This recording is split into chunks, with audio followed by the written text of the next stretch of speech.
Oh my goodness, I am so excited to bring you the top 8 things that new foster parents need to know. Just a little bit over a year ago, my husband and I were placed with a sibling group of 3. It was our first foster placement and so far our only foster placement. And there was just a lot of things in the beginning that you don't know until you need to know. And I thought that this would be super helpful for the people who are going through the foster care process, maybe not licensed yet. So definitely share this with people in your life that are at that stage, or share with people who are new foster parents. If you're watching this and you are a new foster parent, you probably have like this much time because the kids are either just down for a quick nap, which actually right now our 2 youngest foster kiddos are taking a nap. So that's what I'm trying to keep my voice down and not get too excited, but this stuff makes me so passionate. I really hope this video can help you.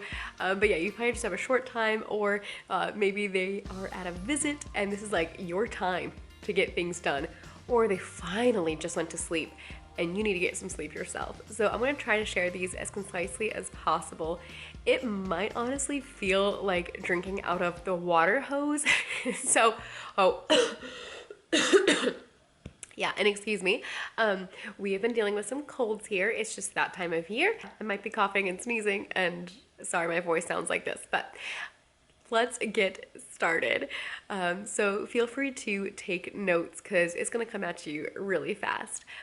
So number 1, ask for help. Most likely, if you are a foster parent, you are a very strong person. But do not be afraid to ask for help. Sometimes your strongness may make you stubborn, like, well, I got this. No, we all need help. I remember when we were first placed, a friend in our church was like, well, let's bring you some meals. And I was like, I got this. I can make meals for 3 kiddos. It's not that much harder. So I almost refused, but I was like, okay, that might be nice. Well, it was such a blessing. There was so much time spent focused on the kids that those meals were so helpful. So this video is also going to be super, super helpful if you know a foster family in your life, and maybe you're not in a position that you can foster yourself, but you can help foster families. So definitely bringing a meal is so helpful. And don't be afraid to ask for respite. Respite is basically just a babysitter with a person that is qualified and has a background check on file for your state. Every state does it different, but you need a break. So definitely ask for help. Number 2, stay organized. This one is going to be key. Oh my goodness. Okay, so I had a happy foster logbook. Note in the future, don't put your last name on the book, but I did. So there's that. But yes, this book at first was everything. I had all the kids stuff in here, but now that we've had the kids for longer and there's just been a lot of stuff, I actually now have 3 more binders. Here's 2, and here's another one for each of the kiddos. This contains their medical documents. But then this book, this one, anytime I have a meeting with the caseworker, a phone call, or anytime there's court, or a meeting with the CASA, what have you, I am writing in here. When we get letters from the parents, I put it in here. This is where I keep all that stuff. So yes, very, very important. That is that. Now, another way to keep organized, not something I did at the very beginning. I have not seen this anywhere else. I'm sure there are other foster parents that do this, but highly, highly, highly recommend get yourself a calendar. Here is what I do with this. This is just my visit calendar. To say what happened on each day. Currently, our 3 kiddos have visit twice a week, and I just then color code each day, each visit day. I do green if the visit happened and everything went according to plan. I do purple if it happens to be a virtual visit. We've actually had to do quite a few virtual visits because of COVID, because of other sickness. I do a red one if it was a visit that was missed because of parents. And I do a yellow one if it was a visit that was missed for some other reason. Whether it was that we as a foster family were traveling, whether it was something with the visit supervisor. That's just something that has worked really well for us. As I was editing, I realized there's something else I wanted to add to get organized, and that is that we also have a Google Drive folder. We take pictures of important documents, and then we can just share that Google Drive folder with a caseworker. The reason I forgot that is because that's more so what Peter does. So he definitely is more the digital organizer, and I still like to use paper and pen. But definitely wanted to include that because that has been very, very helpful in sharing back and forth with a Google Drive. Okay, back to the video. So definitely stay organized. There are just so many people that come in and out. There are new caseworkers, new visit supervisors, etc. But you as a foster parent are that constant. And that kind of leads me into my number 3, which is to advocate for the kids. And what that looks like is, because you are the constant, you know what behaviors are normal. You know when there has been irregularities with visits, etc. And a new visit supervisor coming in isn't always going to know that, or a new caseworker coming in isn't going to know that. So advocate for them. Follow up with your caseworker. We've actually been really blessed in that we've only had 2 caseworkers for this year, which I think is pretty rare. Our caseworker that we have now, we had since month 2 of the case, and I really like her. But there have been times when I need to follow up with her. I just need to say, hey, like, what's going on with this? Hey, is that paperwork filed? Hey, I thought was this done yet? And I am not the person, I feel really like annoying when I do that, but honestly, you have to be the squeaky wheel for your kids in care to make sure that they get what they need. It is on the forefront of your mind, but it is not on the forefront of these caseworkers' minds. They have so much other stuff, and I try to be really understanding of that. Another way to advocate is to attend court. When we first were hearing about foster care and everything, a lot of foster parents said, oh, you don't need to attend court.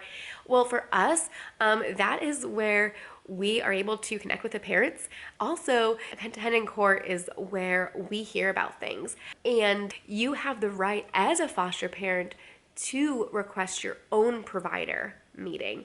So there have been times when we feel like we are so out of the loop, we don't really know what's going on.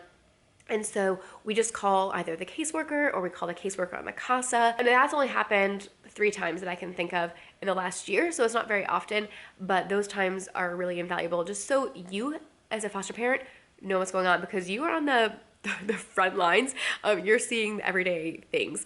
So definitely advocate for your kids. Another way to advocate for your kids is to fight for reunification.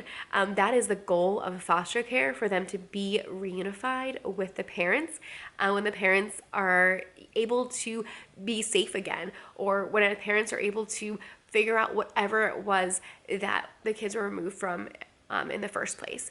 So fight for that. So we build a relationship with the parents as much as we can and we are able, and also what has been recommended to us. So I started back in the very beginning just writing letters to them.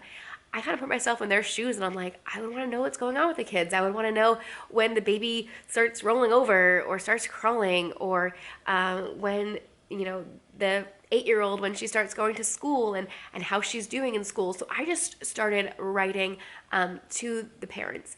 And I used to write every visit, and that got very, very overwhelming. So now I'm on a good consistent schedule, and I send a letter once a week, and about once a month I send pictures as well.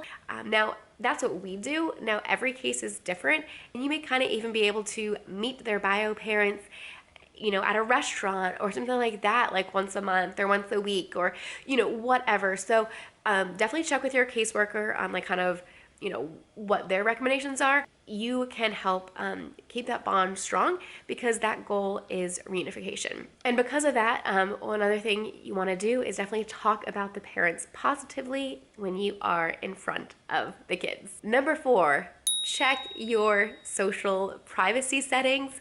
If you are on Facebook, there is a way to change all of your previous public posts to private.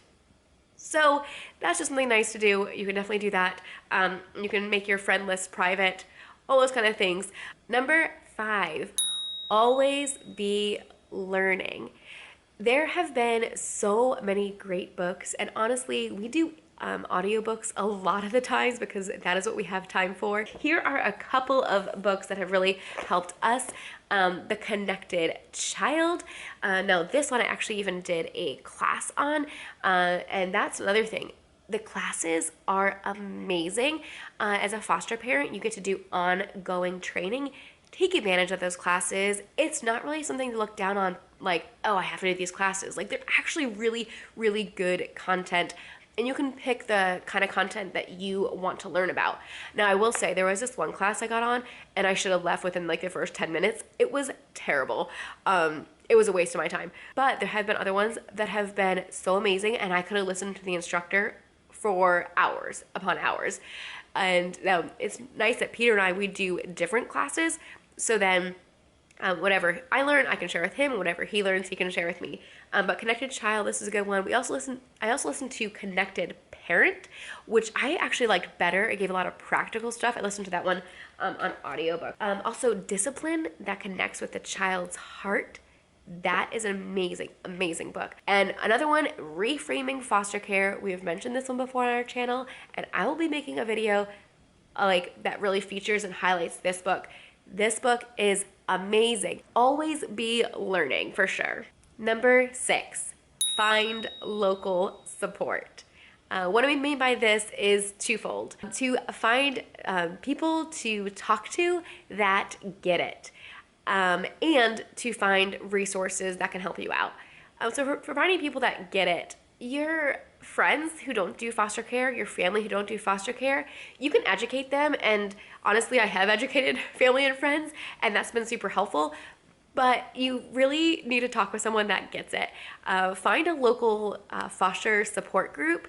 And I was actually part of one even before we started fostering, and that was super helpful.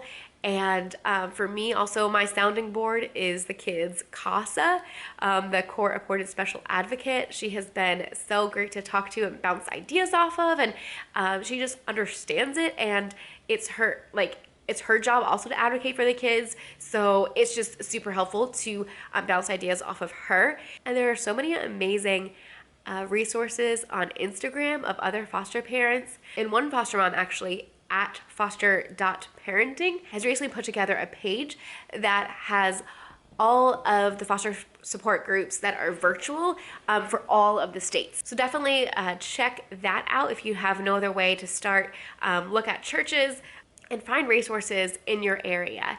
So for us, we have got connected with a local foster care closet, and that has been amazing, because once a kid's initial clothing voucher and they grew out of those clothes and they needed new clothes, that foster care closet has been so amazing, and we're able to use the clothes from them, and then when they grow out, we're able to give them right back.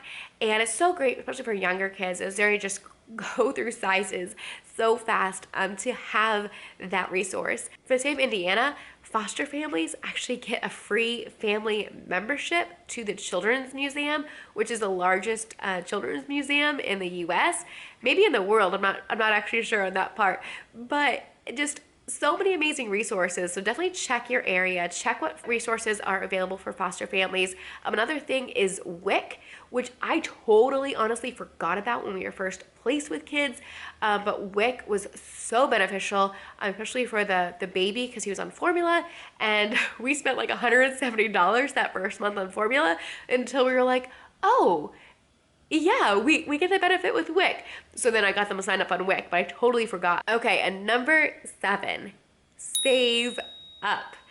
So with foster care, you do get a per diem per day for the kids. However, that is paid to you at the end of the month.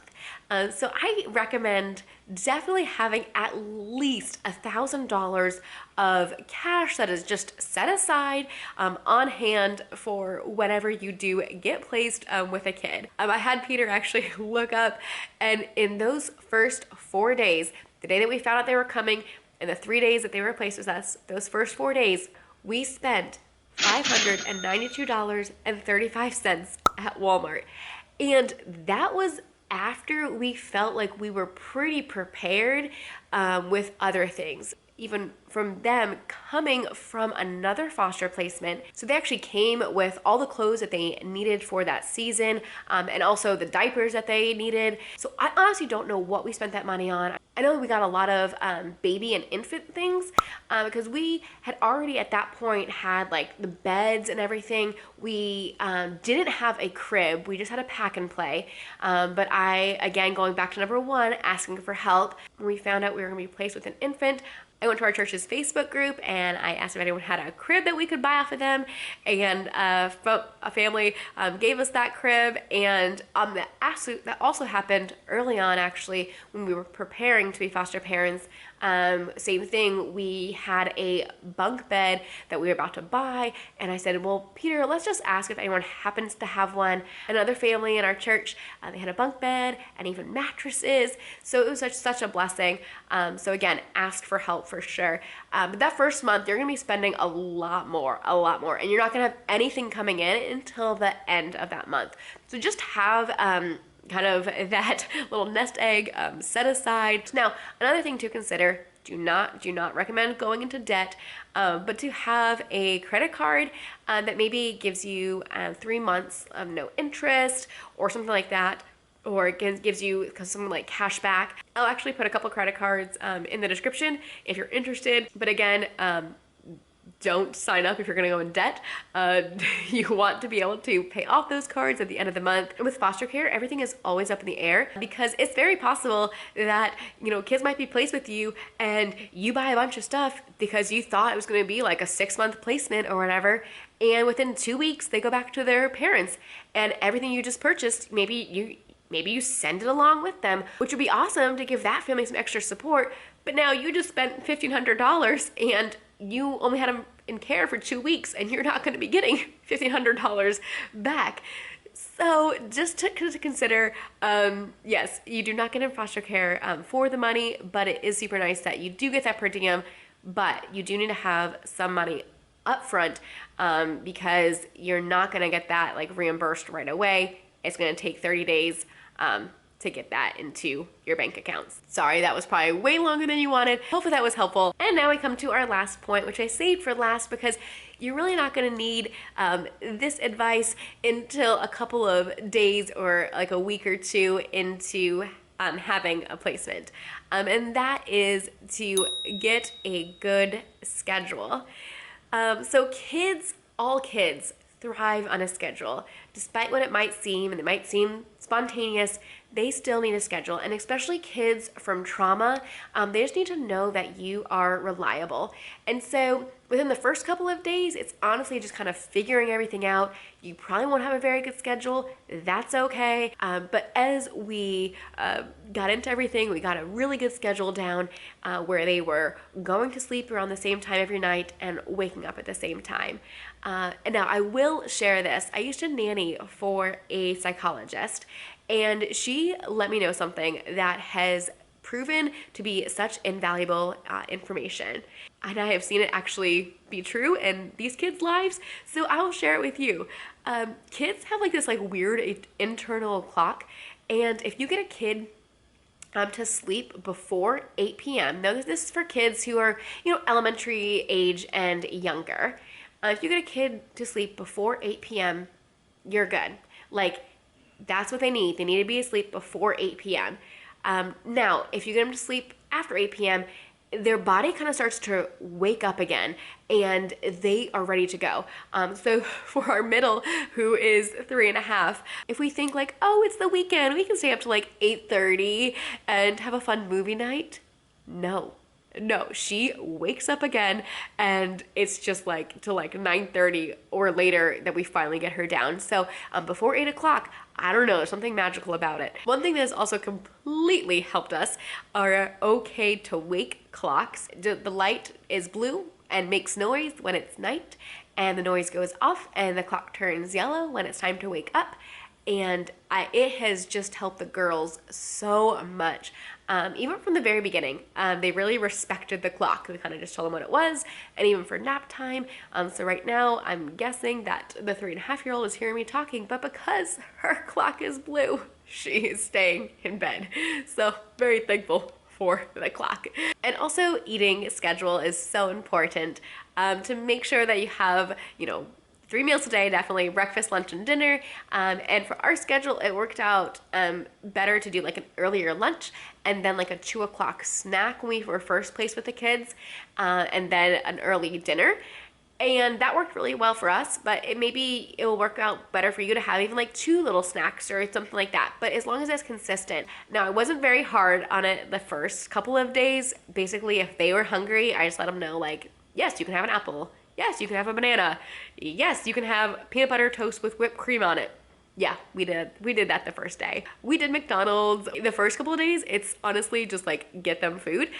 Don't worry about nutrition so much. And then later you can get on that good schedule. In the very beginning, when they were in the kitchen with me and I was cooking, I'm like, okay, here, you can have like a carrot stick or, whatever I was cutting up or whatever I was doing. I would kind of just like let them be in the kitchen and eating, again, just so they know that there is going to be food.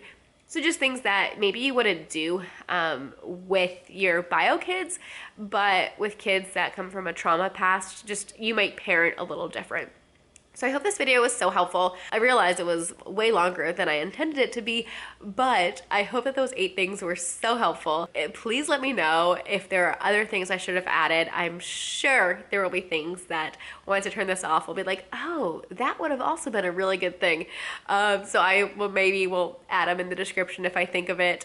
Please comment other things that you think would be helpful for new foster parents, and also let me know any other videos that you want to see from us. From a foster parent to another foster parent, thank you for what you do. It is so important. It may be exhausting, but it is so worth it. Don't be afraid to ask for help. You can do it. Find your support system and advocate for those kids, because man, these kids are so worth it. Thanks for watching, and we will see you in the next video. Bye guys.